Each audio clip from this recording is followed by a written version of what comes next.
ታማኝ ነው ሁልጊዜ በቃሉ። ሙሽራው ሙሽሪት እንኳን ደስ ያላችሁ የያዕቆብ አምላክ ሞገስ ሆነላችሁ።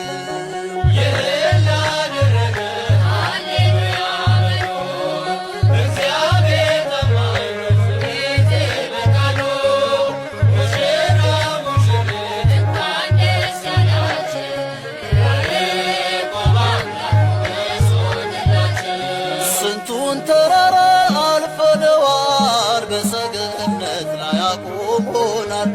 እስቲ እንዘምር በደስታ ሁሌ ታማኝ ነው የእኛ ጌታ።